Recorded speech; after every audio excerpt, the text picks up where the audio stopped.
అందరికీ నమస్కారం అండి. ఈరోజు మనము మిథున్ రాశి వారి యొక్క జాతక ఫలితాలను తెలుసుకోబోతున్నాము. మిథున్ రాశి వారికి జూన్ 27 అనగా శనివారం నాడు వీరి యొక్క జాతక ఫలితాలను తెలుసుకోబోతున్నాం. అయితే మిథున్ రాశి వారు ఎవరైతే ఇప్పుడే కొత్తగా మన ఛానల్ చూస్తున్నారో దయచేసి ఛానల్ సబ్స్క్రైబ్ చేసుకొని వీడియోకి లైక్ చేసి సపోర్ట్ చేయడం మాత్రం మర్చిపోకండి.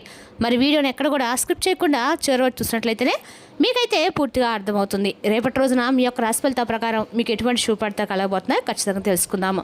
మరి అంతకన్నా ముందుగా ప్రతి ఒక్కరు కూడా ఏ సమస్యలు ఉంటాయండి. సమస్యలు అంటే ఉండరు కదా. మరి ఆ సమస్యల పరిష్కారం కోసం ఎక్కడెక్కడికో వెళ్ళి జ్యోతిష్యం చెప్పించుకొని నిరాశ చెంది ఉంటే ఒక్కసారి మన గురుగారిని కాంటాక్ట్ అవ్వండి. శ్రీ తుముక దుర్గాదేవి ఆశీస్సులతో జ్యోతిష్యబ్బన్ను మన గురుగారు అఘోర తాంత్రికతో స్త్రీ పురుష వశీకరణ చేస్తారు. ప్రత్యేకమైన పూజలు చేసి భార్యాభర్తల సమస్యలు, మానసిక సమస్యలు, ప్రేమ పెళ్లి సమస్యలు, చెడు ప్రయోగాల నివారణ 100% చేస్తారు. మీరు కోరుకున్న స్త్రీ కావాలనుకుంటున్నారా? మీరు కోరుకున్న పురుషుడు కావాలనుకుంటున్నారా? అయితే ఒక్కసారి మన గురుగారిని సంప్రదించి ఉండండి. మన గురుపై వచ్చి కుమార్ స్వామి గారు. మీరు సంబంధించిన ఫోన్ నెంబర్ 9381918252. చాలా నమ్మకమైన గురుగారు అండి. ఈ గురుగారి ద్వారా చాలామంది రద్దు పొందారు. మేము కూడా మాకున్న సమస్యల్ని ఈ గురుగారి ద్వారానే పరిష్కరించుకున్నాము. 100% ప్రతి ఒక్క సమస్యకి విత్-ఇన్ డేస్లో పరిష్కారం చెప్తారండి. సమస్య మీది, పరిష్కారం మాత్రం మన గురుగారి దగ్గర అయితే కలదండి. ఒక్కసారి నమ్మకంతో ప్రయత్నించండి. ఇప్పుడు మిథున్ రాశిలో 8 ఫలితాల ప్రకారము నక్షత్ర ప్రభావం మృగశిర 3-4 పాదాలు, ఆరుద్ర పునర్వసు 1-3 పాదాలు ఈ రాశికి ఫలితాలు ప్రధానంగా వర్తిస్తాయి. రేపటి రోజున మీ ఆలోచన శక్తి, సంభాషణ నైపుణ్యం మంచి ఫలితాలను ఇస్తాయి. కొత్త విషయాలు నేర్చుకోవడానికి, కొత్త పనులు ప్రారంభించడానికి చాలా అనుకూలమైన రోజు అండి. ఇక గ్రహబలాల ప్రకారము బుధుడి అనుకూల ప్రభావంతో తెలివితేటలు, నిర్ణయ సామర్థ్యం పెరుగుతాయి. శనివారం కావడంతో శని ప్రభావం వల్ల పనుల్లో కొంత ఆలస్యం జరిగినా చివరికి విజయం లభిస్తుంది. ఆర్థిక విషయాలు జాగ్రత్తగా వ్యవహరిస్తే మంచి లాభం ఉంటుందండి. ఇక రేపు రోజున గణేశుడికి దర్భాగడ్డి సమర్పించి ప్రార్థించండి. శనివారం కావడంతో శనిదేవునికి నువ్వులతో దీపం వెలిగించండి. నల్ల నువ్వులు లేదా మినుములు దానం చేస్తే శుభ ఫలితం కలుగుతాయండి. ఓం సం శనిశ్చరాయ నమః మంత్రాన్ని 108 సార్లు జపించండి. రేపటి రోజున శనివారం మీకు శనిదేవుడు అలాగే ఆంజనేయ స్వామి ఆరాధన అత్యంత శుభప్రదము. హనుమాన్ చాలీసా పారాయణ చేయడము, శనిదేవుడికి నువ్వులను దీపం వెలిగించడం ద్వారా అడ్డంకులు తొలగి మానసిక ప్రశాంతత ఖచ్చితంగా లభిస్తుంది. ఇక రేపు మిథున రాశి వారికి అదృష్ట రంగులు ఆకుపచ్చ, అదృష్ట సంఖ్య 5, శుభ సమయము ఉదయం 9 గంటల నుండి 12 గంటల వరకు అండి. కోపంతో మాట్లాడకుండా ఆలోచించి నిర్ణయాలు తీసుకోవడం రేపటి రోజు మంచిదన్నమాట. రేపటి రోజున ఉదయం నుంచి ఒక తెలియని ఆందోళన, ఒక చిన్న టెన్షన్ ఉండవచ్చు. కానీ అదే సమయంలో మీ హృదయం మాత్రం ఏదో మంచి జరగబోతుందని ఒక సంకేతం కూడా ఇస్తుందండి. రేపటి రోజు మీకు సాధారణమైన రోజు అయితే కాదు, జీవితంలో ఒక మలుపు తిరిగే రోజు అనమాట. ఉదయం నిద్ర లేచిన వెంటనే మీరు చూసే ఒక వార్త, వినే ఒక మాట లేదా ఒక ఇంట్లో ఎవరో చెప్పే ఒక విషయము మీ ఆలోచన పూర్తిగా మార్చేస్తుంది. చాలా కాలంగా అయిపోయిన ఒక పని మళ్ళీ ప్రారంభమయ్యే సూచనలు కనిపిస్తున్నాయి. ముఖ్యంగా ఉద్యోగం కోసం ఎదురుచూస్తున్న వారికి, విదేశీ అవకాశాల కోసం ప్రయత్నిస్తున్న వారికి, లేదా కొత్త వ్యాపారం గురించి ఆలోచిస్తున్న వారికి రేపటి రోజున ఆశాకిరణంలో ఉంటుంది. ఉదయం 8 గంటల నుంచి 10 గంటల మధ్య మీకు ఒక ముఖ్యమైన వ్యక్తి గుర్తు రావచ్చు. గతంలో మీకు దూరమైన వాడు స్నేహితుడు లేదా బంధువు మళ్ళీ మీ స్నేహితులకు రావాలని ప్రయత్నించే సూచనలు అయితే ఉన్నాయన్నమాట. మీరు చాలా కాలంగా ఎదుర్కొన్న ఒక సమాధానము రేపటి రోజు మీకు అందే అవకాశం ఉందండి. అయితే ఉదయం సమయంలో కోపం, ఆవేశం కొంచెం ఎక్కువగా ఉండే అవకాశం అయితే ఉంది. అందుకే మాట్లాడే ప్రతి మాటను జాగ్రత్తగా మాట్లాడాలి. ఒక చిన్న మాట కూడా పెద్ద గొడవ కారణం కావచ్చు. మధ్యాహ్నం సమయానికి మీ ఆర్థిక పరిస్థితి గురించి ఒక ముఖ్యమైనటువంటి ఆలోచన వస్తుంది. అప్పులు, డబ్బు, ఇబ్బందులు, కుటుంబ బాధ్యతలు ఇవన్నీ ఒక్కసారిగా మీ మనసుకు భారంగా మారవచ్చు. కానీ భయపడాల్సిన అవసరం అయితే లేదండి. రేపటి మీరు తీసుకునే ఒక నిర్ణయం వచ్చే 30 రోజుల వరకు మీ జీవితాన్ని ప్రభావితం చేయబోతుంది అనమాట. అందుకే ఎవరినైనా నమ్మే ముందు 1-2 సార్లు ఆలోచించండి. కుటుంబ జీవితంలో కూడా రేపటి కొన్ని మార్పులు కనిపిస్తున్నాయి. ఇంట్లో ఒక స్త్రీ వల్ల మీకు మంచి వార్త వినిపించే అవకాశం అయితే ఉంది. తల్లి, భార్య, అక్క లేదా ఒక మహిళ స్నేహితురాలు మీకు మానసిక ధైర్యాన్ని ఇస్తారనమాట. చాలా రోజులుగా మీతో మాట్లాడిన ఒక వ్యక్తి అకస్మాత్తుగా మీతో మాట్లాడడానికి కూడా ప్రయత్నిస్తారు. ఈ సంఘటన మీ హృదయాన్ని కదిలిస్తుందండి. మధ్యాహ్నం 2 గంటల నుండి 4 గంటల మధ్య మీకు ఒక ఆశ్చర్యకరమైనటువంటి పరిణామం కనిపిస్తుంది. మీరు ఊహించిన చోట నుండి ఒక అవకాశం రావచ్చు. అలాగే కొంతమంది ఈ రాశి వారికి ఉద్యోగానికి సంబంధించినటువంటి కాల్ ఇంటర్వ్యూ సమాచారం లేదా డబ్బుకు సంబంధించినటువంటి సమాచారం ఏదైనా సరే రేపటి మీకు రేపు అయితే అందుతుంది. విద్యలో రేపటి శుభప్రదంగా ఉంటుంది. చదువులో నిలిచిపోయిన పనులు ముందుకు సాగుతాయి. అయితే రేపటి అసలైన మలుపు అయితే సాయంత్రం తర్వాత ప్రారంభమవుతుందండి. సాయంత్రం 5:45 తర్వాత మీకు ఫోన్ మోగే అవకాశం బలంగా కనిపిస్తుంది. ఆ ఫోన్ కాల్ ద్వారా ఒక మెసేజ్ మీ జీవితంలో కొత్త అధ్యాయానికి ప్రారంభం కావచ్చు. అయితే మీరు చాలా కాలంగా ఎదురుచూసినటువంటి ఒక వార్త రేపటి మీ చెవిలో పడబోతుంది. మొదట మీరు నమ్మలేరు, ఇది నిజమా అని మళ్ళీ ఆలోచిస్తారు. కానీ ఆ వార్త నిజంగానే మీ జీవితంలో ఒక పెద్ద మార్పుకు సంకేతం. కొంతమంది ఈ రాశి వారు ఈ ఫోన్ కాల్ ఉద్యోగం సంబంధించింది కావచ్చు, మరి కొంతమందికి దూరమైన వ్యక్తి మళ్ళీ దగ్గరవుతున్న సూచన కావచ్చు, ఇంకొంతమందికి కుటుంబంలో ఒక శుభవార్త, పెళ్లి, సంతానం లేదా ఆర్థిక లాభానికి సంబంధించిన సమాచారం కావచ్చు. చాలా కాలంగా మీ హృదయంలో దాచుకున్న ఒక కోరిక నెరవేరబోతున్నట్లుగా అనిపించే పరిస్థితి కూడా కనిపిస్తుంది. రేపటి మీరు చేసుకోవాల్సినటువంటి ముఖ్యమైన పూజలు, పరిహారాలు ఉదయము ఖచ్చితంగా కూడా రేపటి రోజున మీరు ఎక్కడ సరే ఆంజనేయ స్వామి గుడి ఉంటే ఖచ్చితంగా స్వామివారికి 11 తమలపాకులు సమర్పించి తమలపాకు మాల కానీ వేసినట్లయితే, సింధూరాన్ని నోటి తెరిచినట్లయితే కొంచెం అనుకూలంగా ఉంటుంది.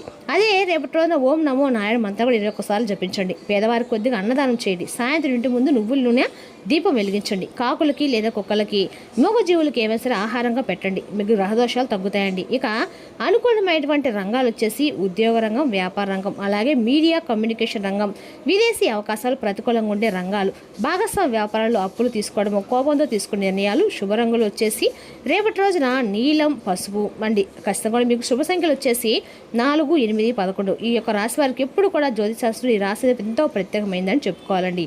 శనిదేవుడు అధిపతిగా మీ రాశి వారికి అందరికీ కూడా సాధారణంగా లోతైన ఆలోచన చేసేవారని, తమ జీవితంలో ఎన్నో ఒడుగులు చూసినా చివరికి గెలిచే స్వభావం కలవారు. కానీ చాలా మందికి ఒక సందేశం ఉంటుందండి. ఈ రాశి వారికి ఎప్పుడు కూడా అన్ని రకాల కూడా వీరు ముందే ఉంటారని చెప్పుకోవాలి. ఏ రాశి అన్ని రాశులతో కూడా పోల్చుకుంటే ఈ రాశి వారు చాలా వరకు కూడా తెలివితో నిండి ఉంటారని చెప్పాలి. వీరు ఎక్కడ ఉన్నా ప్రత్యేక గుర్తింపు తెచ్చుకుంటారనమాట. కానీ జీవితంలో ఆలస్యంగా విషయాలు చూస్తాయి. చిన్నప్పటి నుండి కష్టాలు ఎక్కువగా చూసిన వారు పేరు, గౌరవం, డబ్బు సంపాదించే యోగం కూడా ఎక్కువగానే ఉంటుంది. శతభిష నక్షత్రం అండకాకుడి రాశి వారికి ఉపయోగకరమైన నక్షత్రం చెప్పుకోవాలండి. ఈ నక్షత్రం జన్మించిన వారైతే చాలా భావోద్వేగంతో ఉంటారు. బయటికి గట్టిగా కనిపించిన లోపల చాలా సున్నితమైనటువంటి మనసు కలవారు. ఇక అన్ని రకాలు కూడా వీళ్ళు రేపటి రోజున అంటే ఊహించని ఫోన్ కాల్ వీళ్ళ జీవితాన్ని పూర్తిగా మార్చబోతుందని చెప్పుకోవాలి. ధైర్యవంతులు కూడా చెప్పుకోవాలి. ఇతరుల కోసం త్యాగం చేసే మనసు కావాలి. తప్పును అర్థం చేసుకునే అవకాశం కూడా ఉందండి. ఇక రేపటి రోజున ఈ రాశి వారికి శుభప్రదమైన రంగు చెప్పుకున్నాం కదా. అన్ని రకాలు కూడా ఈ రాశి వారు రేపటి రోజున వీళ్ళకి నీలం, పసుపు రంగు కలిసి వస్తాయన్నమాట. ఇక రేపటి రోజున ప్రయాణానికి ఉత్తర దిక్కు మరియు వాయువు దిక్కు మీకు మంచిగా ఉంటాయి. ఈ రేపటి రోజున ఈ రాశి ఉదయం నుంచి బయటకు వెళ్లే ముందు తప్పకుండా కొద్దిగా నీళ్లు తాగి బయలుదేరండి. శనిదేవుని లేదా హనుమంతుని స్మరించుకోండి. ఓం నమో వెంకటేశ్వర మంత్రాన్ని మీకు 20 సార్లు జపించండి. ఇక రేపటి రోజున సాయంత్రము మీ జీవితంలో ఒక సాధారణ సమయం అయితే కాదండి. చాలా కాలంగా ఎదురుస్తున్నటువంటి ఒక పరిణామం అకస్మాత్తుగా మీ ముందుకు రాబోతుంది. ముఖ్యంగా సాయంత్రం 5:30 తర్వాత నుంచి 8 గంటల మధ్య ఒక సంఘటన మీ మనసులో నిలిచిపోయేలా ఉంటుంది. మీరు ఊహించిన ఒక ఫోన్ కాల్, మీరు అనుకొని ఒక వార్త మీ జీవిత దిశనే మార్చేలా కనిపిస్తుంది. ఇక రేపు ఉదయం మొదటి శుభవార్త వచ్చేసి మీరు చాలా కాలంగా ఎదురుస్తున్నటువంటి ఒక వ్యక్తి నుండి కాల్ రావచ్చు. అదే ఉద్యోగానికి సంబంధించింది కావచ్చు, విదేశీ అవకాశం సంబంధించింది కావచ్చు, మీకు దూరమైన వ్యక్తి మళ్ళీ మీ జీవితంలోకి రావాలనే ప్రయత్నం కూడా కావచ్చు. కొంతమంది ఈ రాశి వారు కాల్ ద్వారా దాపిన పని మళ్ళీ ప్రారంభమయ్యే అవకాశం కూడా ఉంది. మీ పేరుని ఎక్కడో సిఫార్సు చేసిన వ్యక్తి నుండి సమాచారం రావచ్చు. ఒక ఇంటర్వ్యూ, ఒక అపాయింట్మెంట్ లేదా ఒక కొత్త ఒప్పందం లేదా డబ్బుకు సంబంధించిన వార్త కూడా వినిపించవచ్చు. ఇక రెండవ శుభవార్త వచ్చేసి ఇది కుటుంబానికి సంబంధించింది అయ్యే ఉండొచ్చండి. ఎక్కువగా కనిపిస్తుంది కూడా. ఇంట్లో ఒక శుభకార్యం గురించి మాటలు మొదలయ్యే సూచనలు అయితే కనిపిస్తున్నాయి. కొందరికి పెళ్లి మాటలు మొదలయ్యే పెళ్లి సంబంధం కుదిరే వార్త, మరికొంతమందికి సంతానం లేదా కుటుంబంలో ఆనందాన్ని తెచ్చే సమాచారం. ముఖ్యంగా ఒక స్త్రీ ద్వారా వచ్చే వార్త మీ జీవితంలో కొత్త వెలుగును తీసుకురాబోతుంది. ఆ మహిళ మీ తల్లి కావచ్చు, భార్య కావచ్చు, సోదరి కావచ్చు, మీరు గుండెల్లో దాచుకున్న ఒక ప్రత్యేకమైన వ్యక్తి కావచ్చు. ఆమె చెప్పే మాటల్లో మీ కళ్ళలో ఆనందంగా కన్నీళ్లు తప్పించే అవకాశం కూడా ఉంది. కానీ ఒక విషయం గుర్తుంచుకోండి, ఈ రాశివారు ఎప్పుడో శుభవార్తలు మీ జీవితాన్ని మార్చే మొదటి అడుగు మాత్రమే. అందుకు అహంకారం లేకుండా తొందరపాటు నిర్ణయాలు తీసుకోకుండా ముందుకు సాగాలి. రేపటిలోనే మీరు చేసుకోవాల్సిన చిన్న పరిహారం వచ్చేసి ఇంటి ముందు ఒక నువ్వుల దీపం వెలిగించి పెట్టండి. ఆంజనేయ స్వామికి రేపటి రోజున మీరు తమలపాకు మాల సమర్పించండి. వెంకటేశ్వర స్వామిలో పిండి దీపం వెలిగించుకోండి. మీకు ఎంత వీలు అంత సార్ గ్రహస్థితి ప్రకారం కొన్ని రంగాల వారికి అద్భుతమైనటువంటి అవకాశాలు కనిపిస్తుండగా మరికొన్ని రంగాల వారు చాలా జాగ్రత్తగా అడుగులు వేసిన పరిస్థితి అయితే కనిపిస్తుంది. ముఖ్యంగా బుధుడు, శని ప్రభావం కలిసి ఉండడంతో తెలివిగా వ్యవహరించే వారికి విజయాలు దగ్గరవుతాయి. కానీ తొందరపాటు నిర్ణయాలు తీసుకునే వారికి చిన్న చిన్న ఆటంకాలు ఎదురే సూచనలు కూడా ఉన్నాయి. ఇక ఉద్యోగ రంగంలో ఉద్యోగం కోసం చూసిన వారికి రేపటి రోజున శుభ సూచనలు అయితే కనిపిస్తున్నాయండి. కొత్త అవకాశాలు, ఇంటర్వ్యూలు, ఫోన్ కాల్స్ ద్వారా పాత అప్లికేషన్ సంబంధించి సమాచారం వచ్చే అవకాశం అయితే ఉంది. ముఖ్యంగా ఐటీ, ప్రైవేట్ కంపెనీలు, బ్యాంకింగ్, టెక్నికల్ రంగాల్లో ఉన్న వారికి మంచి పరిణామాలు ఉన్నాయండి. వ్యాపారంలో ఉన్న వారికి రేపటి రోజున కొంతటి ఊరట కల్పిస్తుంది అనమాట.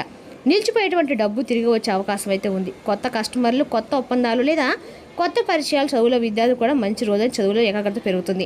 పోటీ పరీక్ష సిద్ధమవుతున్న వారికి శుభవార్తలు సూచనలు కూడా ఉన్నాయి. ఇక మీడియా కమ్యూనికేషన్ గురించి చూసుకుంటే యూట్యూబ్, సోషల్ మీడియా యాంకరింగ్, రచన, కమ్యూనికేషన్ రంగాల్లో ఉన్న వారికి రేపటిన కొత్త గుర్తింపు రావచ్చు. ఇక విదేశాలు వెళ్ళాలనుకునే వారికి ప్రయత్నిస్తున్న వారికి రేపటిన ఆశాజనకంగా ఉంటుందండి. వీసా, ఉద్యోగం లేదా విదేశీ సంబంధిత సమాచారం వచ్చే అవకాశం అయితే స్పష్టంగా ఉంది. ఇక రేపటిన పెద్ద మొత్తంలో డబ్బు అప్పుగా ఇవ్వటం లేదా తీసుకోవడం మంచిది కాదు. పెట్టుబడులు పెట్టే ముందు ఒకటి 2 సార్లు ఆలోచించుకోవాలి. మోసపోయే సూచనలు కూడా కనిపిస్తున్నాయి. కోర్టు, లీగల్ వ్యవహారాలు, న్యాయపరమైన నిర్ణయం విషయాల్లో ఉన్నవారు కాస్త జాగ్రత్తగా ఉండాలండి. కోపంతో మాట్లాడితే సమస్యలు పెరిగే అవకాశం అయితే ఉంది. ఇక ఆరోగ్యపరంగా తలనొప్పి, ఒత్తిడి, నిద్రలేని సమస్యలు కొంత ఇబ్బందిని పెట్టవచ్చు. భోజనం చేయడం చాలా మంచిది. ఎక్కువ ఆలోచన తగ్గించండి. ఇంకా ఈ రాశి వారి రేపటిన శని దోషం తగ్గడానికి మీరు శనిదేవుని ఎక్కువగా ఆరాధిస్తూ ఉండండి. నల్ల నువ్వులతో మీరు దీపం వెలిగించి శనీశ్వరుడికి తైలాభిషేకం చేసినట్లయితే మీకు కొంచెం మానసిక ఇబ్బందులు తగ్గుతాయండి. మీ యొక్క తల చుట్టూ 3 సార్లు నువ్వులు తీసుకొని తల చుట్టూ 3 సార్లు తిప్పి బయటపడేసేయండి. దీంట్లో ప్రశాంతత పెరుగుతుంది. ధనలాభం కోసం పేదవారికి అన్నదానం, వస్త్రదానం లాంటివి చేయండి. మొత్తంగా మిథున రాశి వారికి ఈ శనివారము కృషికి తగిన ఫలితాలు లభించే అనుకూలమైన రోజు చెప్పుకోండి. సహనము, వినయము పాటిస్తే మరింత సుఫలిత కష్టం కలుగుతాయి. మరి చూస్తున్నాకండి మిథున రాశి వారి జాతక ఫలితాలు. తిరిగి రేపు మరో వీడియోతో మళ్ళీ కలుసుకుందాం. Thank you for watching.